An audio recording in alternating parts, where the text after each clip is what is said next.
제가 성경 전체를 하나님의 시각에서 다시 성경을 들여다보는 그런 설교를 시리즈로 하고 있습니다.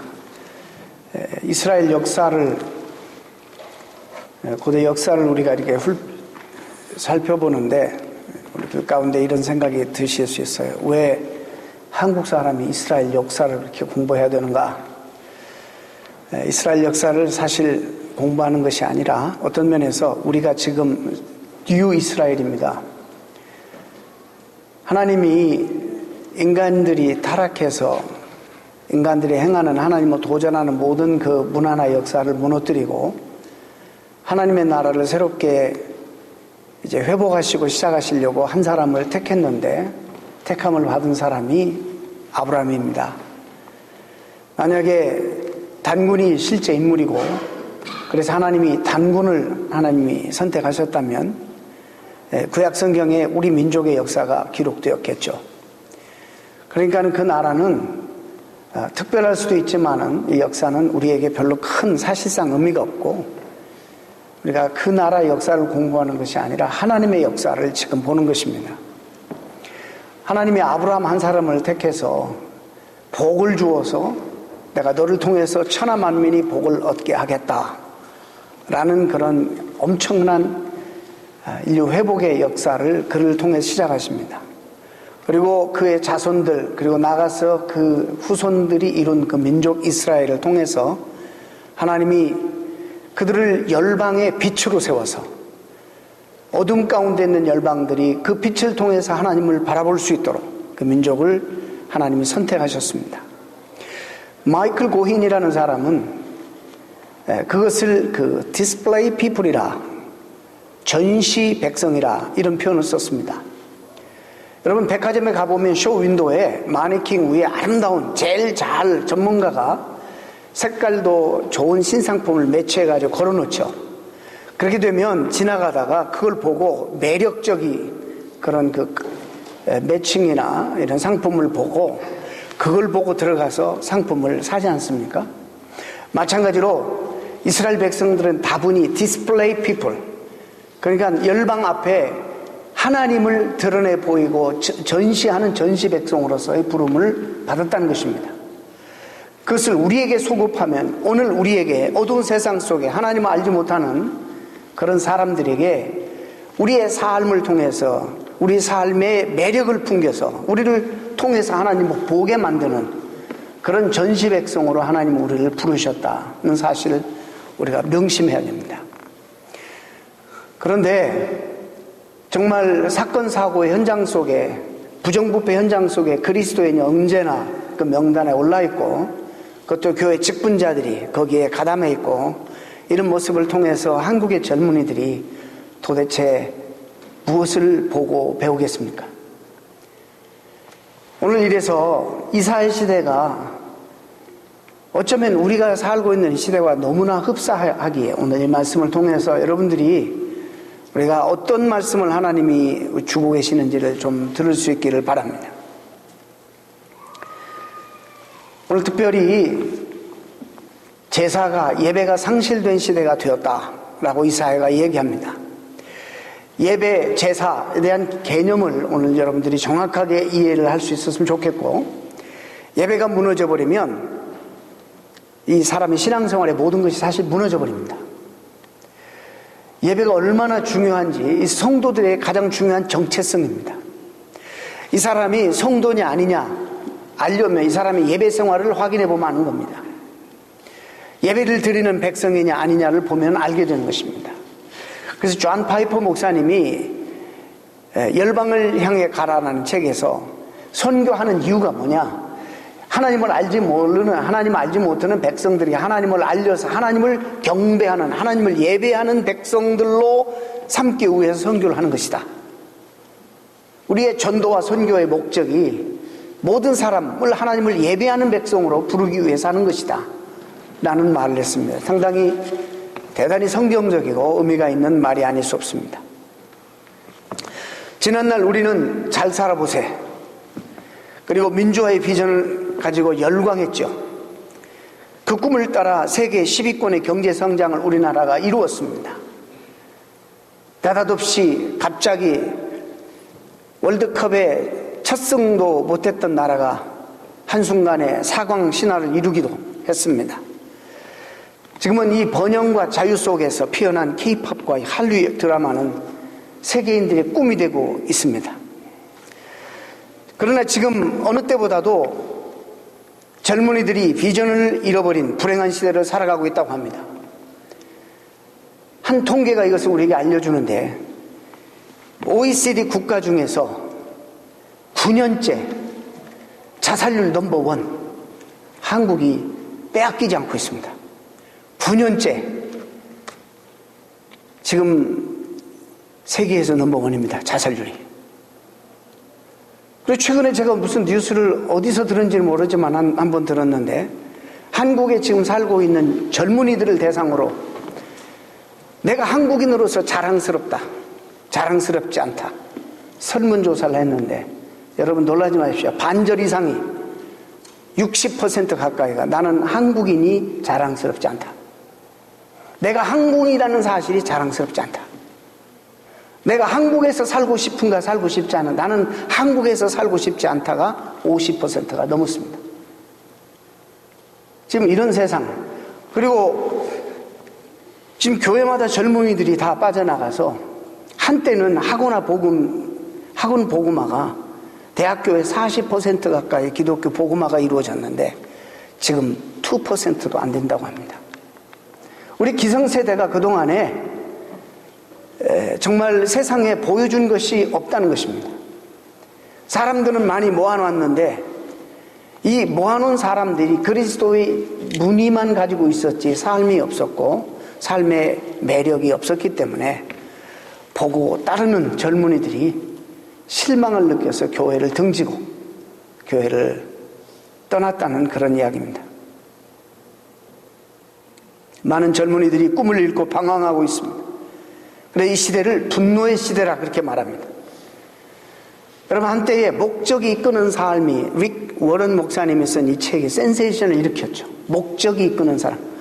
물론 그 목적은 하나님이 주신 목적을 말하는 거지만 우리가 그 하나님이라는 주제를 빼고 목적이 이끄는 삶 이것만 가지고 얘기한다면 크게 우리가 오해할 수 있습니다.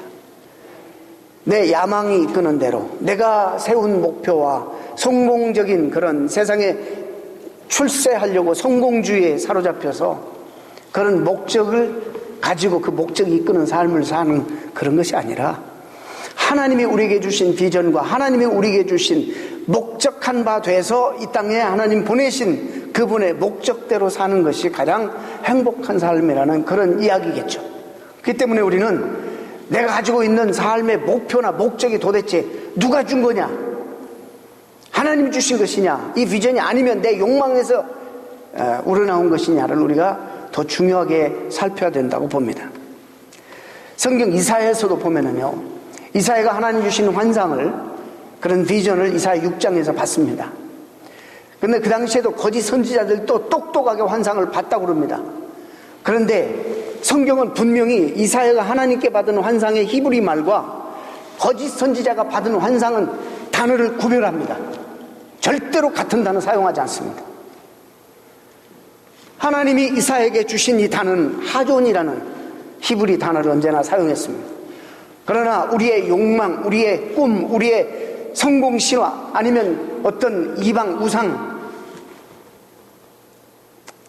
이런 걸 통해서 받은 거짓 선지자의 이상은 히자윤이라는 단어를 사용합니다. 그래서 이것을 구별하고 있습니다. 이거 뭘 의미하냐면 여러분이 가지고 계시는 꿈과 소망이 도대체 하나님이 주신 것이냐 아니면 내 개인적인 그런 소망이냐 이것을 우리가 먼저 살필 필요가 있습니다.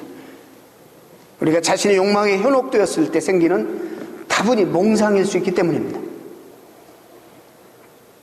계속 이것은 나와 내 가족 안에 갇히게 만드는 것입니다. 절대로 내 이웃을 향해서 마음을 열지 못하게 만듭니다. 더군다나 하나님이 하시는 그런 하나님의 나라의 일들에 대해서 관심을 막아버리게 만듭니다. 이사야는 하나님 앞에 비전을 받았습니다. 이 비전을 통해서 민족 부흥, 공동체 부흥의 비전을 그가 보았고 그래서 가슴이 뜨거워졌습니다. 뜨거워지는 것으로 그치지 않고 잘못된 현실을 바꾸는 소명의 실천으로 나갑니다. 내가 누구를 향하여, 내가 누구를 보내며 누가 우리를 위하여 갈고 할 때 이사야가 내가 여기 있나이다, 나를 보내소서. 이사야가 전할 메시지는 그 당시에 가장 듣기 싫어하는, 어느 시대에나 죄인들이 듣기 싫어하는 회개의 메시지였습니다. 이 시대에 우리가 들어야 될 메시지가 바로 이 메시지고, 이 메시지를 듣고 우리가 하나님 앞에 회개하고 돌아서지 않으면 어느 역사에든 민족에는 꿈이 없었고 회복이 불가능했습니다. 기도 가운데 잠깐 말씀드렸지, 한때 한국 교회가 이렇게 짧은 시간에 부강한 나라가 되고 한국 교회가 축복을 받은 건 정말 하나님의 전적인 은혜입니다. 우리 모두는 다 하나님의 은혜라고 추호도 의심하지 않고 감사하고 고마워하고 있습니다. 그래서 오늘 어느 순간에 우리는 많고 큰 것만이 축복인 줄로 알았습니다. 그것만이 신앙 안에서도 성공인 줄 알았습니다. 근데 우리가 그렇게 여겨왔던 많고 큼이 축복이 결코 아니고 지금은 저주가 되고 있다는 사실을 우리는 목격하고 있습니다.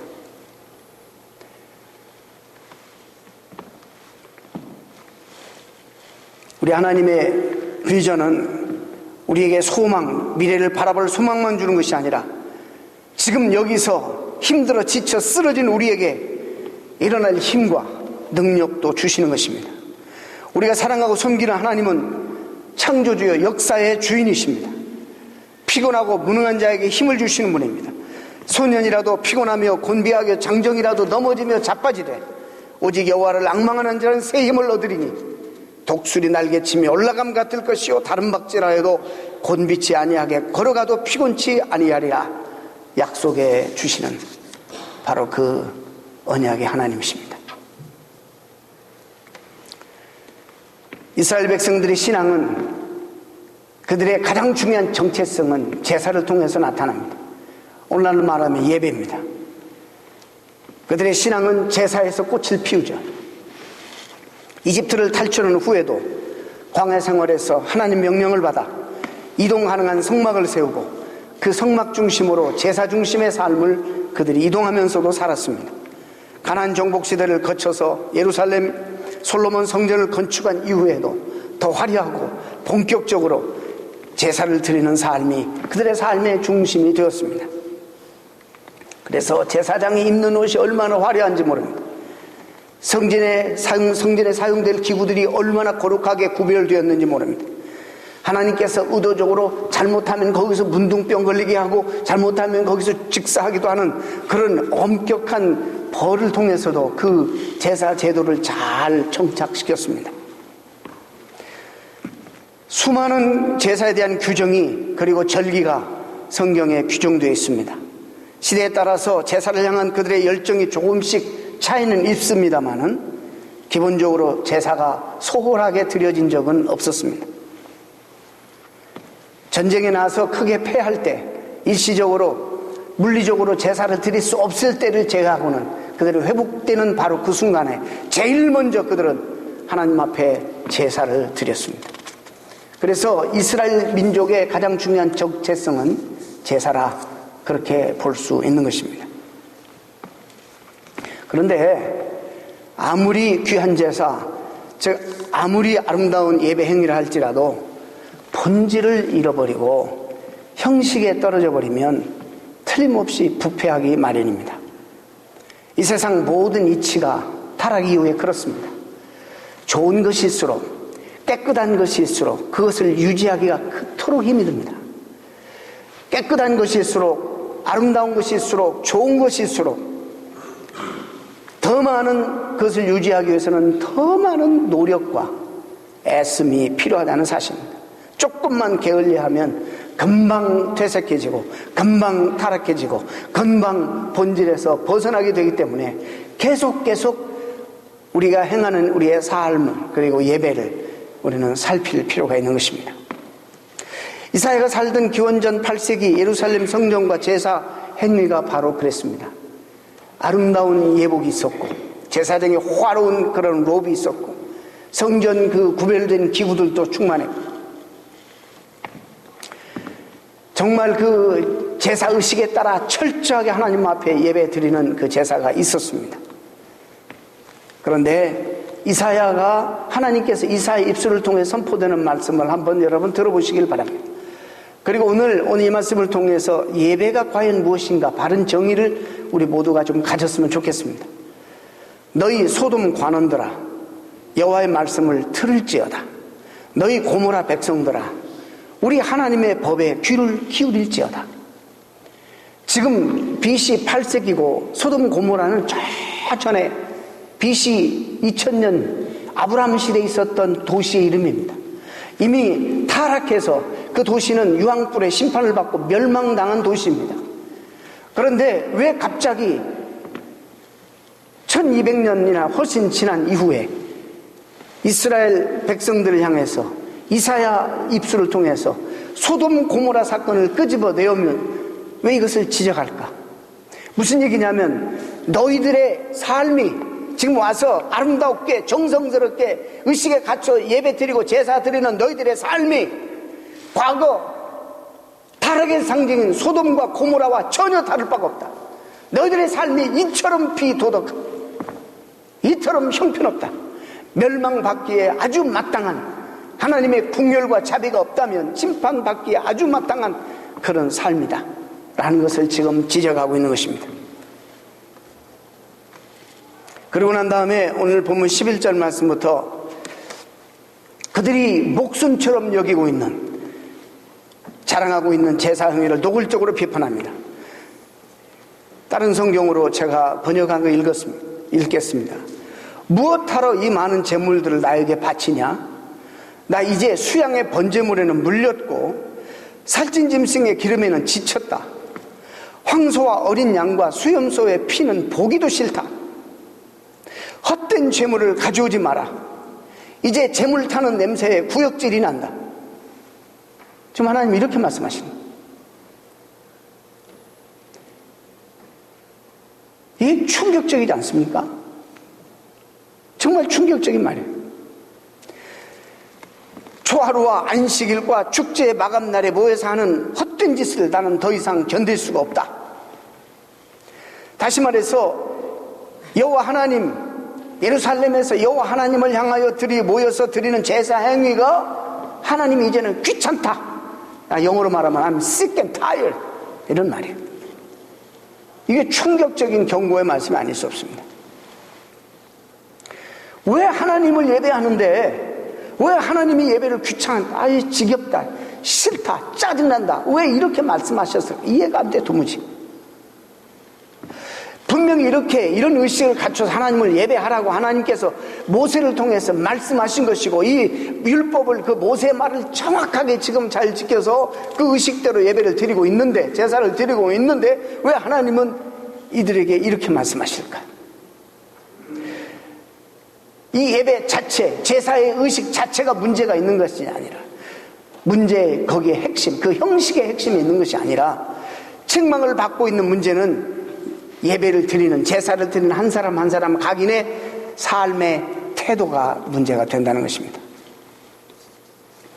그 당시에 예루살렘 사람들이, 이스라엘 백성들은 내가 어떻게 살든지 그냥 주일날만 나와서 그냥 그 정해진 절기와 정해진 시간에 나와서 하나님 앞에 제사 드리는 것만으로 하나님과의 관계가 모두 해결된다, 다 용서받고 해결된다 라고만 생각했습니다.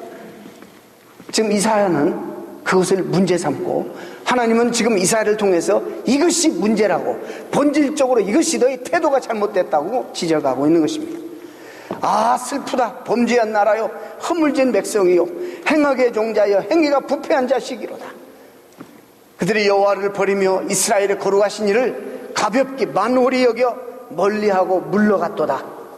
아, 슬프다. 이 지적을 들은 당시의 기득권 세력, 당시 예루살렘의 지도자들과 백성들은 대단히 기분이 나빴을 것입니다. 왜냐하면 그들은 성전이 있는 그 예루살렘 도시 주민이라는, 거민이라는, 거기에 살고 있다는 사실에 긍지를 가지고 자랑스럽게 여기고 때마다 누구보다도 가까이 예배드릴 수 있는 그런 너무나도 좋은 기회이기 때문에 멀리서 이주해서 예루살렘에 와 살고 있는 사람들이 많았습니다. 그래서 자주 누구보다도 번질났게 들어가서 제사 드리는 이 일을 신실하게 하고 있었기 때문에 이들은 대단히 기분 나빴을 것입니다. 아마 이런 반론을 할지도 몰라요. 아마 우리가 그러는 것처럼 우리의 삶이 부족하고 문제가 많지만 이 성전에서 예배를 화려하게 잘 드리고 있으니 괜찮지 않습니까? 실제로 그들은 모범적으로 제사를 드렸습니다. 많은 종교 절기를 성실하게 지켰습니다. 제사를 드릴 때마다 아무 흠도 없고 깨끗한 짐승을 잡아서 드렸습니다. 최선으로 예배를 드리기만 하면 하나님이 무조건 자기의 죄를 용서하시고 구원하시지 않겠느냐 하는 것이 바로 그들의 주장이었습니다. 오늘날 많은 성도들이 그렇게 생각하는 것처럼, 그렇기 때문에 이것이 상당히 설득력이 있어 보입니다. 어차피 우리가 아무리 착하고 바르게 살려고 노력한다 해도 우리가 선행으로, 우리 행위로 구원받을 수 없고, 또 그런 노력으로 우리 개인과 공동체가 온전하게 정의로워질 수 없는 세상에서 우리가 살고 있기 때문입니다. 또 성경은 믿음으로 구원을 만든다고 이야기하고 있지 않습니까?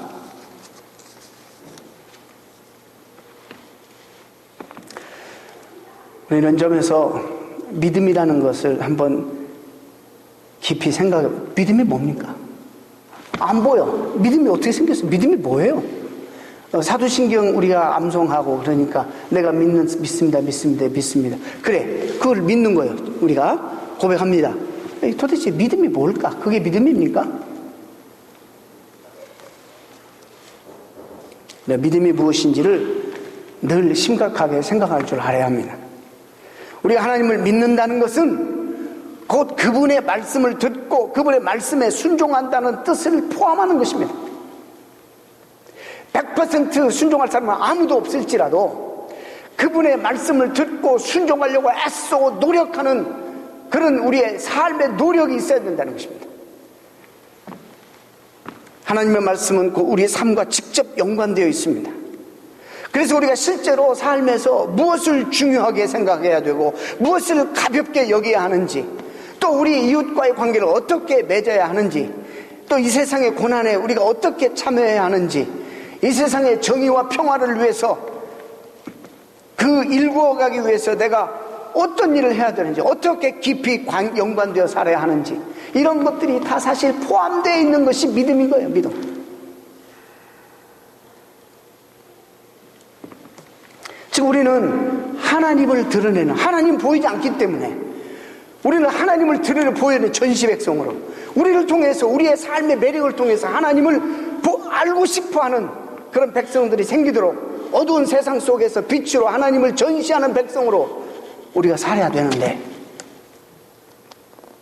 이게 믿음 생활인데, 믿음이라고 생각하면 한국교회 성도들 그냥 교회와 관계되는 것, 이 자리에 와서 예배 드리는 거, 봉사하는 거, 목장 예배 가는 거, 그 다음에 딱 구별해가지고 내 개인적인 삶과 사업과 직장은 별개야. 이건 아닙니다. 그건 잘못된 믿음입니다.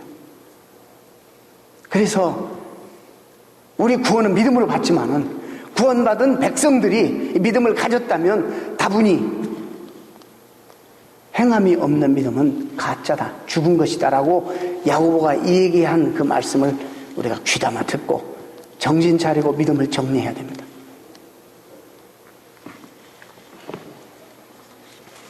이사야가 지금 비판하는 예루살렘의 고관들과 백성들의 문제가 바로 그런 의식입니다. 그들은 하나님에게 드리는 제사 의식 자체, 이것이 모든 종교의 문제를 종교 완성이라고 생각했던 것 같습니다. 이것은 의식 속에 들어와서 이것을 드리고, 그리고 삶 속에 하나님의 말씀이 우리에게 디맨드하는, 요구하는 그런 삶은, 그리고 그런 책임은 제거시켜버리고 다 없애버리고 그건 무시해버리고. 그래서 이사야가 지금 뭐라고 하냐면 여호와의 말씀을 들어보아라, 하나님의 법에 귀를 기울여보라, 이렇게 초청하는 겁니다. 예배가 이 자리에 나와서 1시간 드리는 것이 예배가 아니에요. 이건 예배의 시작일 뿐이고 예배의 부분일 뿐이에요. 이 예배는 우리의 모든 삶에 다 연관되어 있어요. 그 때문에 일주일의 삶이 바르지 않으면 절대로 예배 드릴 수가 없어요. 처음에는 뭐 어떨지 몰라도 여러분들이 성숙해지려면 그걸 신경 써야 된다는 얘기죠. 예루살렘 백성들은 제사를 화려하게 드렸지만 하나님 말씀은 외면해 버렸습니다. 그들이 몰랐을까요? 그들이 이 열방 앞에서 전시 백성인 거 몰랐을까요? 우리가 백화점에 가서 앞에 쇼윈도에 비춰지는 그 아름다운 이 옷들에 매료되어서 그 매력을 가지고 들어가 사잖아요. 그걸 통해서 우리를 통해서 하나님을 계시하고 하나님을 드러내야 되는데, 그러면 세상 사람들보다 도덕적으로 우리가 바르고 세상 사람들보다 훨씬 매력적인 삶을 살아야 되는데, 부정부패의 중심에 기독교인들이 연루되어 있다? 부끄러운 일 아니겠습니까? 이런 젊은이들이 뭘 보고 따르겠어요? 이제 우리가 한국교회가 말해야 됩니다. 말할 때가 됐습니다. 처음에는 기독교 복음이 들어와서 이 페이건 컬처, 이방 문화 속에서 세워진 나라기 때문에, 복음이 전해졌기 때문에 어쩔 수 없다고 치고, 그래서 한때 기복신앙이 막 인기를 얻고 그냥 복에 굶주린 우리 백성들이 복음이라고 하니까 가장 큰 축복이 영혼 구원받는 거 아닙니까? 근데 그것은 이제 뒷전에 두고 이기적으로 내가 성공 이루고 내가 복을 받고 내 자식이 복을 받고 잘 풀리고 사업도 잘 되고 건강하고 막 이런 거에만 나쁜 건 아니에요. 그러나 그거 아니면 신앙생활할 동기가 없어지니까 이게 뒤바뀐 거예요.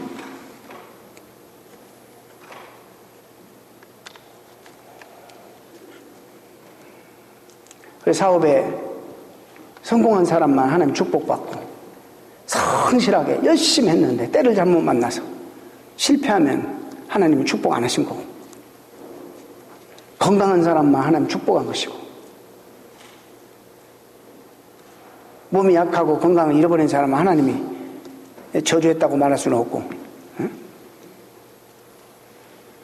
이런 논리로 가버리니까 복음이, 교회가 이제 세상에 대답할 말이 없이 아주 궁색하게 되어버렸어요.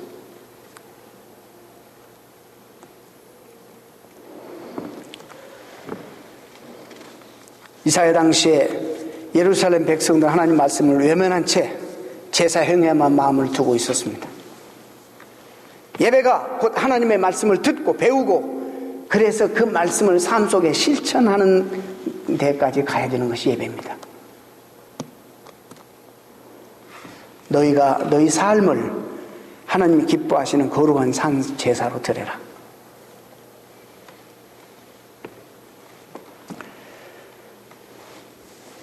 이사야의 비판과는 달리 예루살렘 성전의 제사장들과 거기에 참여한 백성들은 자신들의 멋진 예배를 하나님이 들어주신 것이라고 믿고 있었어요. 그들은 예배에서 하나님의 용서를 구하고 자신들이 원하는 바를 기도했을 것이 분명합니다. 찬양대도 우리 교회처럼 멋진 롭을 입혀가지고 정말 멋진 찬양도 있었을 것입니다. 밤을 새우는 철야기도도 있었을지도. 그런데 결론적으로 하나님께서는 오늘 엄청난 경고의 말씀을 그들을 외면하셨다. 그리고 또 무서운 말씀을 하십니다. 참 여러분 디스커리지 시키려고 하는 게 아니라 성경 있는 그대로 그들의 기도를 듣지 않으셨다. 내가 너희들의 기도를 듣지 않겠다. 아무리 모여서 두 손 모아 간절히 기도해도 내가 너희들의 기도를 듣지 않겠다. 이 심각하지 않습니까? 이래서 심각한 거예요. 이래서.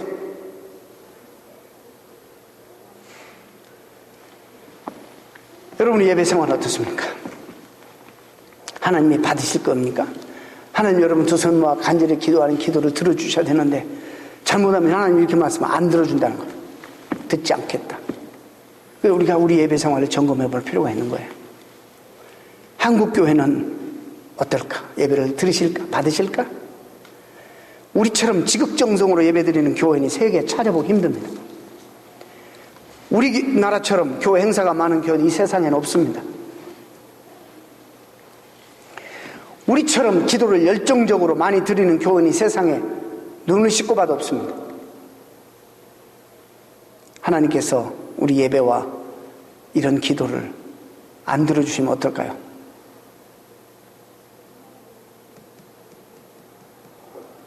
우리가 아무리 뜨거운 예배를 드리고 간절한 기도를 드린다 하더라도 하나님의 말씀이 우리 삶에서 제외되고 소외되고 무시되고 연관이 없게 된다면 이 모든 우리의 종교 행위가, 우리의 헌신이, 우리의 기도가, 우리 예배가, 뜨거운 찬양이 아무 소용이 없다는 사실을 지금 하나님은 이사야의 입술을 통해서 지적하고 있는 것입니다. It's serious. 자, 그러면 중요한 질문이 이겁니다. 어떻게 해야지 하나님이 받으실 참된 예배를 드릴 수 있을까? 하나님은 우리 선조들이 그때는 기독교 역사도 짧고 신학도 정리도 안 되고 정말 그 이방 신섬기 우상 섬기다가 기독교로 돌아오니까 그 자체로 하나님이 얼마나 기뻐하셨겠어요. 복을 한국교회에 쏟아 부어 주셨어요. 이제는 한국교회가 적지 않은 엄청난 신학자들도 이제 발굴하고 한국교회가 세계 자랑할 만한 부흥과 성장도 이루었고, 이런데 한번 이 부분들을 점검하지 않으면 요즘에 나타나는 사인 이런 것들이 도대체 하나님이 우리에게 뭐를 경고하시는 건가를 우리가 봐야 돼.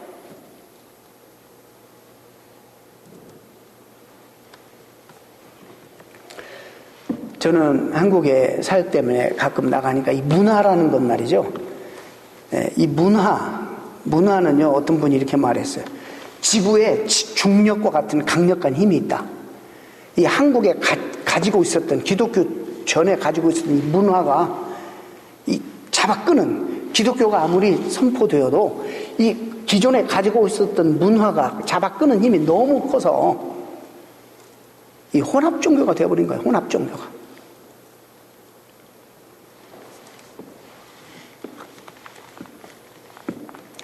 어떻게 하면 우리가 하나님이 받으실 만한 예배를 드릴 수 있을까? 우리의 이 행위 자체가 다 거짓되고 나쁘다는 게 아니라 얼마나 아름답겠어요. 자, 잘 들어보시기 바랍니다. 우리의 삶의 태도가 참 중요한 것입니다. 예배의 성공은 우리의 삶의 뒷받침이 안 되면 예배에 성공할 수 없습니다. 아무리 축제 예배, 이런 겁니다. 이 자리에 와가지고 뭔가 느낌도 오고 뭔가 은혜도 받고 그런 것 같지만 이게 아무것도 아닌 거 사실. 돌아가 보면. 근데 여기서부터 시작되는 사실 축제 예배는 하나님이 나와 함께 하신다. 하나님 나를 도와주신다. 그리고 이제 진짜 예배는 성전문을 열고 나가면서 여기서부터 시작되는 것입니다. 여기서부터 삶을 통해서 성실하게, 정직하게, 하나님의 매력적인 백성답게.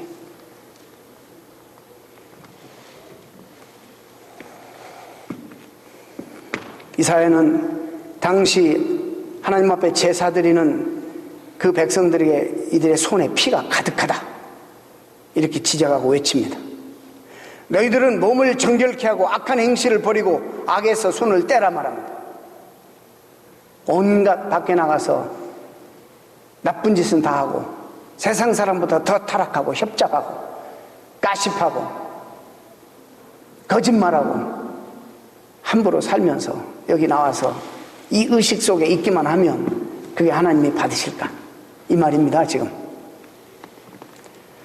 이사야가 몇 가지, 많은 방법이 있죠. 몇 가지 간단한 것을 지금 제시하는데, 억눌린 자를 풀어주고 고아 인권을 찾아주고 과부를 두둔해주고, 여기서 억눌린 자는 가난한 자들을 말하는 거예요.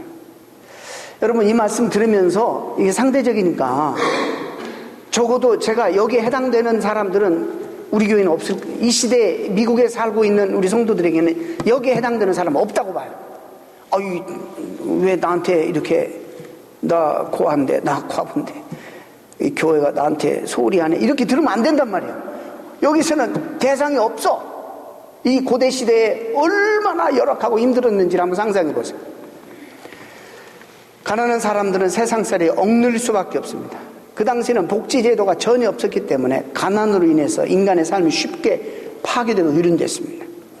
어린 자식들을 자기가 키울 수 없기 때문에 남에게 주고 돈 받고 남에게 노예로 팔고, 특히 고아들은요 그렇게 해서 팔려나가요.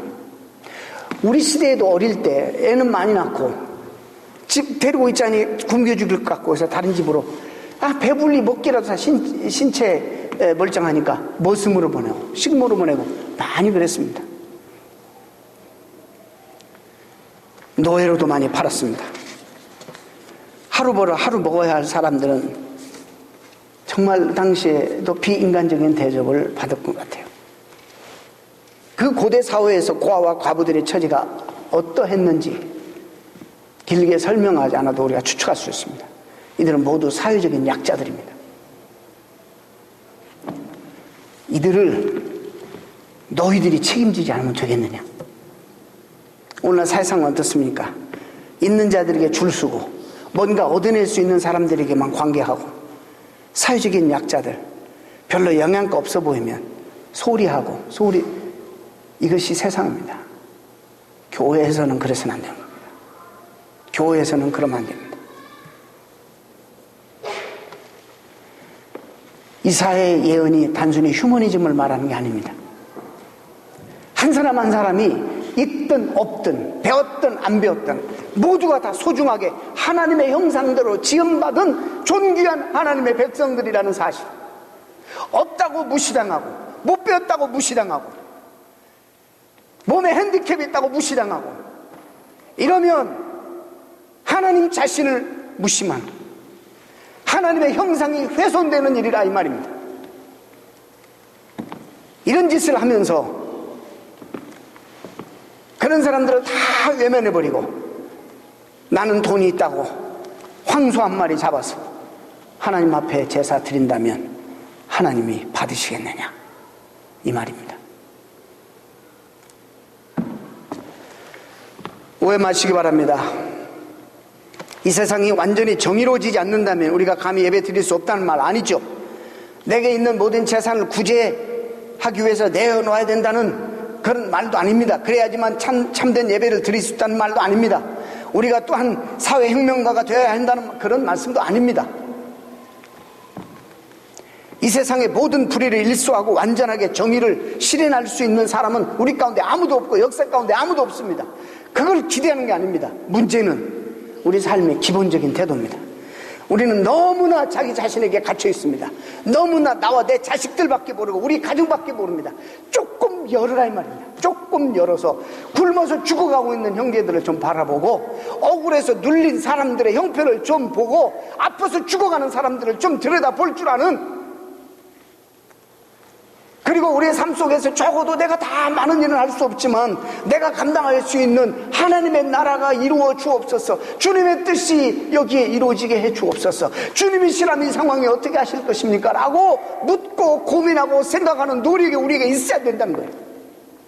이런 것이 전혀 없이 나와 내 가족밖에 몰라, 나밖에 몰라 아무리 말해도 하나님 뜻이 이 땅에 이루어지기를 바라는 마음, 이런 마음을 가지고 살아야 한다는 것이죠. 우리 삶을 좀 열어야 한다는 것이죠. 하나님이 평생 우리는 완벽해질 수 없는 거 아시는 분이에요. 어떤 예배가 바른 예배요? 나에게만 갇혀가지고 여기 앉아있어서 나만 복받고 내 자식만이 전혀 이웃을 돌아볼 여유도 없고 하지도 않아. 신앙생활하는 오리지 유일한 목적이 나와 내 가정이에요. 제가 성경에 얘기하니까 말합니다. 내가 너희의 기도를 두 손 모아 아무리 간절히 기도해도 듣지 않겠다.